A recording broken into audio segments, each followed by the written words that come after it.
Bonjour à tous et bienvenue pour mon DCH Challenge bilan décembre 2024, mon dernier investissement de l'année et de l'année fiscale. Voilà, chaîne francophone, beaucoup de résidents fiscaux français, sujet qui vous tient à cœur et on va commencer tout de suite par ça. Par les fiscalités, l'occasion pour moi de vous rappeler que je ne suis conseiller en rien, ni en fiscalité, ni en investissement. Je suis juste un particulier qui documente son parcours et qui aussi se documente et qui lit des magazines comme Le Revenu là, du vendredi 13 décembre 2024. Et je voudrais partager avec vous ce petit article au niveau de la fiscalité qui s'intitule « Bourse, imputez vos moins-values dans un compte titre ».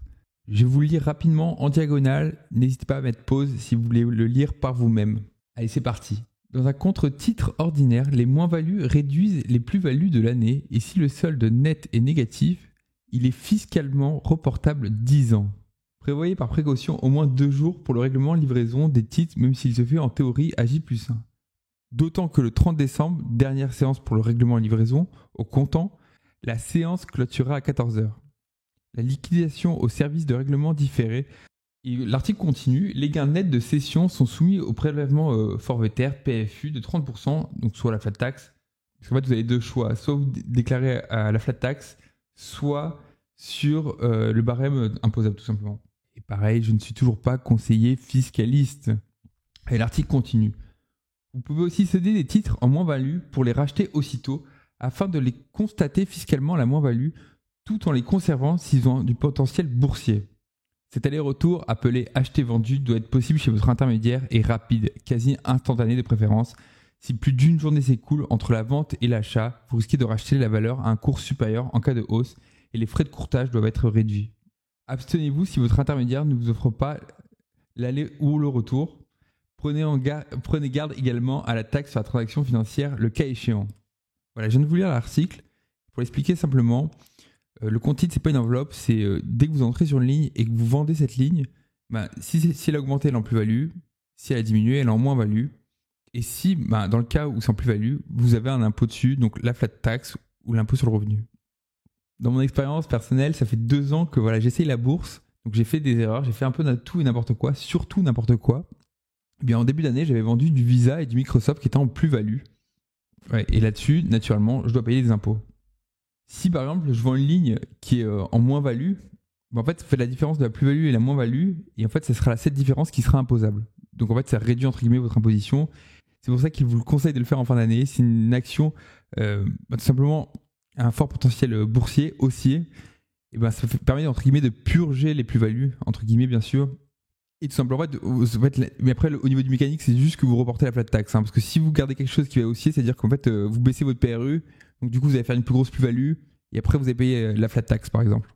Voilà. Et quelle ligne j'ai en moins-value? Ma Realty Income, typiquement l'appât du gain quand on est débutant, le dividende mensuel. On n'y connaît rien, on est même pareil, il n'y a pas de buyback, il n'y a pas de rachat d'actions ou autre. Ça crée des actions, donc ça dilue l'actionnaire, ça dilue sa valeur. Il y a beaucoup de gens qui disent oui, c'est de l'immobilier, ça peut permettre de se diversifier via la bourse.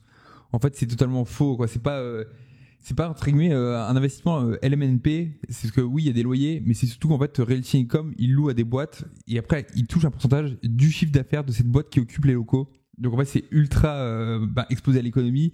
Et pareil, c'est aussi exposé à la bourse parce que c'est des titres. Donc en fait, c'est de l'immobilier commercial, mais ça n'a rien à voir avec l'idée qu'on se fait français. La pierre, c'est du costaud.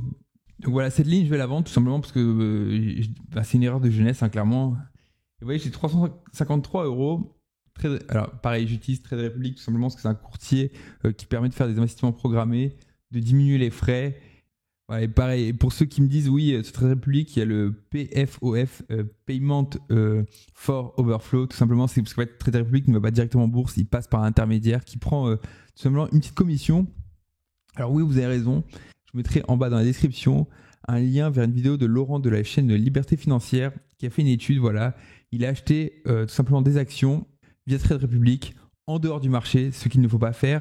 Parce que, voilà, pareil, l'investissement programmé, c'était toujours aux heures du marché, donc américaine, après 14 heures. Il avait pris, je ne sais plus exactement, mais il avait pris, je crois, du Microsoft, des actions du Russell 2000 ou quoi. Et en fait, il s'est aperçu qu'en fait, on voyait que quand on prenait des grosses boîtes, tout simplement, en fait, il y a tellement énormément d'ordres que votre oui, il y a un frais, mais il est tellement dilué qu'en fait, que c'est quasiment 0%. Pareil, en tant que particulier, je pense que j'ai rien à faire sur le Russell 2000, Mais faites ce que vous voulez, de toute façon vous êtes grand, vous êtes majeur, vous êtes vacciné.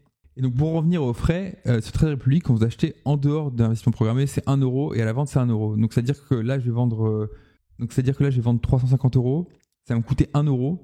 Et il faut bien comprendre que les frais, ça peut, en fait, ça ronge la performance. J'en ferai peut-être une vidéo, c'est pas le sujet. Là, c'est le DCA Bilan Challenge et je n'ai toujours pas fait le bilan. Voilà, et pour vous montrer à quel point c'est simple, je vais tout simplement sur l'application parce que voilà, elle n'est pas du tout faite pour un écran. Ouais, je clique sur Realty Income, gérer en bas à droite, vendre. Et là, vous avez un peu tout, 25, 50 ou 100%. Ouais, vous pouvez aussi vendre. Après, voilà, si ça vous plaît pas, vous pouvez faire ce que vous voulez. Moi, c'est pas du tout ma technique, c'est soit j'achète, soit je vends. Il n'y a pas de. Quand on fait une erreur, on la fait à fond ou on la fait pas du tout. Voilà, et je vais vendre 100%. Je mets suivant, vendre, frais 1 euro, vous voyez. Et ça s'actualise sur mon écran, sur votre écran. Voilà, j'ai vendu tout simplement en direct. On retourne à la page d'accueil et maintenant on va faire le bilan. Voilà, et on m'a demandé en commentaire pourquoi j'ai ces deux lignes aussi, Nasdaq x3 et Nasdaq, ETF Nasdaq. Je vais l'expliquer. C'est tout simplement sur Trade Republic, en fait, vous avez une carte bleue, vous pouvez directement payer parce que ça gère aussi les espèces. Et ben, ce 1% de cashback, vous pouvez le réinvestir dans un investissement programmé. Alors moi, ce que j'ai fait, c'est juste mis 1 euro de façon trimestrielle pour récupérer le cashback. Je l'ai mis au début sur du Nasdaq 100 et je me suis dit, en fait, autant tester entre guillemets ses limites. Et j'ai pris du Nasdaq x3 et là, j'ai arrêté, c'est le dernier mois. Maintenant, je vais mettre que du Nasdaq 100. Voilà. Et qu'est-ce que c'est le Nasdaq x3 ? Tout simplement, c'est un ETF en fait, qui réplique la performance journalière du Nasdaq en faisant des emprunts, en faisant du swap. Et voilà, entre guillemets, ça amplifie. Et ce que je recherche dans cette ligne, tout simplement, parce que voilà, ça fait que 2 ans et j'estime que j'ai même pas fait un tiers de ma formation en bourse, c'est tout simplement de voir une ligne qui se crache. Voilà, peut-être qu'un jour que le Nasdaq fera moins 20%. En théorie, cette ligne devrait faire entre moins 55 et moins 60% en une journée. Et ben voilà, j'ai envie de tester mes émotions, voir entre guillemets ce que je peux encaisser. Et je le fais aussi sur le Nasdaq. Voilà, si je voudrais des choses comme ça, je pourrais entre guillemets sur des actions comme Atos. Mais bon, quand vous savez que voilà, quand vous prenez Atos, vous savez que vous allez plus vers le bas que vers le haut. Donc c'est vraiment pour avoir cet effet psychologique que je veux tester. Et pareil, maintenant je vais mettre sur du Nasdaq 100 ETF tout simplement, sachant que voilà, j'ai déjà un ETF S&P 500 qui est fortement corrélé au Nasdaq 100. Et pareil, j'ai aussi 3 boîtes qui sont dans le Nasdaq. Donc ça va pas trop modifier la courbe que vous avez là sous les yeux. Donc voilà, vous savez tout sur ce portefeuille et je pense que je vais le laisser comme ça. Ce sera juste du DCA et je trouve que honnêtement Trade Republic pour du DCA en investissement programmé, ça me convient parfaitement. Après, c'est à vous de faire vos propres recherches. Maintenant, on va calculer sa performance. Ouais, et comment je calcule ma performance ? En fait, je fais la somme des plus-values et je l'ai déjà dit, les dividendes, je les prends comme un bonus. Actuellement, je les compte pas. On va plutôt mettre en pourcentage. Et le mois dernier, on se souvient que Netflix, en fait, c'était vraiment ça qui tirait vers le haut.